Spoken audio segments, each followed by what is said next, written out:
Coucou tout le monde. Alors là j'ai amassé quelques livres, donc il était de nouveau temps de refaire une vidéo. Alors je vais déjà vous montrer assez vite les livres dont je vais vous parler. Il y a donc le tome 4 de Kamakura Diary, qui est donc le seul manga que j'ai lu ces derniers temps. Il y a le troisième tome de Pierre Obscure de Emacha.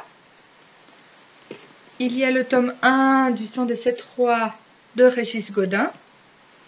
Et enfin, il y a 13 jours de Valentina Giambanco. Alors donc, Pierre Obscure, c'est là ici le tome 3 de la trilogie de Emacha, qui se nomme donc L'eau d'Alcaraza, chez Scrigno Jeunesse. Donc voilà, Scrigno, c'est une édition coup de cœur pour moi. J'ai toujours beaucoup de plaisir à lire les livres parus chez eux. Et puis voilà, Emacha, ça a été toujours une lecture à part. J'ai toujours apprécié en fait le personnage principal, Shaima, qui a 12 ans. Parce que voilà, pour une fois, c'est une jeunesse qui reste jeunesse. Cette Shaima, elle parle et se comporte vraiment comme une jeune fille de 11 et bientôt 12 ans. Ce qui est voilà, appréciable. Ça n'arrive pas toujours dans les livres jeunesse. Ils sont, je trouve, très souvent bien plus matures que ce qu'ils devraient. Et donc cette Shaima qui s'était précipitée dans la cité d'Alzar pour trouver un remède pour son petit frère et qui s'est retrouvée au cœur d'un système dystopique qui lui fait froid dans le dos. Heureusement, elle a été tombée sur un des nombreux clans des enfants des rues qui vivent dans le métro d'Alzar, et dont le chef Myrian va être d'une aide précieuse, ainsi que tous les membres du clan des Fennecs. Et puis voilà, dans ce tome 3, ça bouge beaucoup, c'est un petit peu plus violent, entre parenthèses. Et puis je me suis encore régalée. Un petit bémol peut-être par rapport à l'intrigue qui, comment dire, qu'on a l'impression que voilà, c'était mal géré pour moi. C'est assez mal formulé, mais dans le sens que voilà, l'auteur a fait des choix par rapport au déroulement de l'intrigue qui m'a laissé assez perplexe. Mais bon, c'était vraiment le seul bémol. Sinon, Shaima, Myrian, Bakari, tous les autres personnages m'ont encore une fois charmée. Je me suis pas du tout ennuyée et j'ai encore une fois apprécié qu'il y ait des espèces de digressions qui nous permettent vraiment de connaître Alzar et comment vivent les habitants de cette ville. C'est pas simplement action, action, action et on poursuit un but et on ne s'en écarte surtout pas. Là vraiment on s'immerge complètement dans cet univers, et puis avec Shaima, c'est toujours un immense plaisir. Alors voilà pour Pierre Obscure. J'ai ensuite lu le tome 4 de Kamakura Diary, qui est donc aussi une petite série manga coup de cœur. Peut-être un petit peu moins le tome 4 que le tome 1, mais encore très bien. Donc comme rappel, c'est l'histoire, si vous voulez, de Suzu qui perd son père, qui était déjà donc orpheline de sa mère, et qui va se faire recueillir par ses 3 demi-sœurs que leur père avait abandonné des années auparavant. Donc elles sont plus âgées d'une dizaine d'années en tout cas. Et puis donc Suzu va arriver à Kamakura, et puis elle va devoir refaire sa vie là, donc sans son père, et puis dans un univers vraiment complètement nouveau. Et ce tome 4 justement est vraiment centré sur Suzu, un petit peu moins sur les 3 autres sœurs, sauf concernant la fin de ce tome. Et puis donc voilà, moi je vais pas vous dire grand chose, si ce n'est que moi j'ai beaucoup aimé. Je suis toujours touchée en fait quand je lis ce manga. J'aime beaucoup les personnages, et puis ouais, je suis toujours bien en fait dans l'univers créé par l'auteur, qui est donc, je me souviens jamais, Akimi Yoshida, voilà, chez Kana.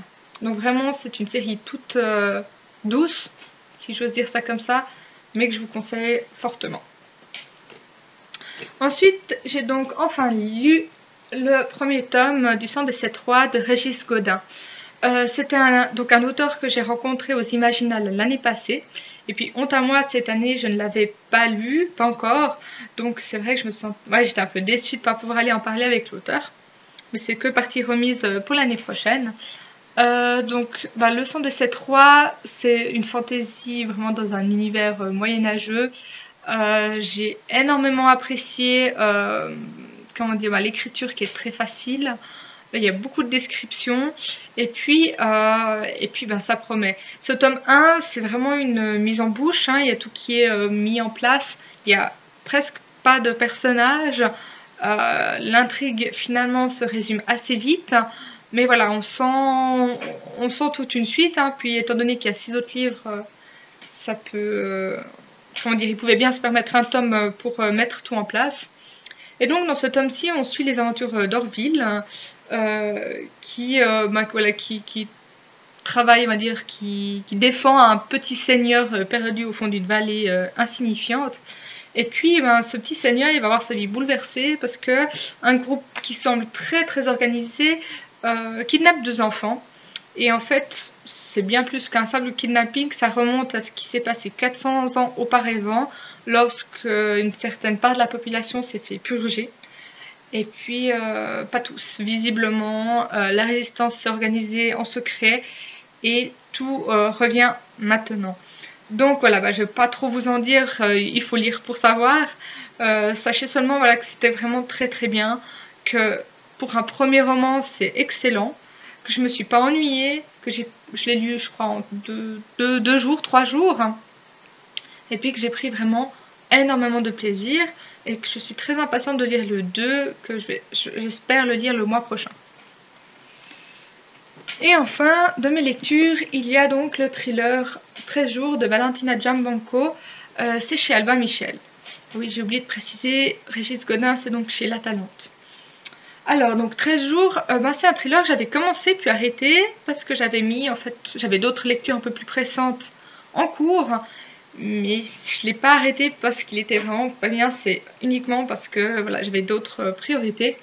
Et quand je l'ai repris, j'avais pas mal oublié, donc je l'ai relu depuis le début. Et non, ça m'a même pas ennuyé. J'ai tout de suite, comment dire, quand j'ai lu ce livre, j'ai tout de suite aimé en fait. Dès les premières pages, je me suis bien sentie à travers l'écriture de l'auteur et surtout à travers les personnages.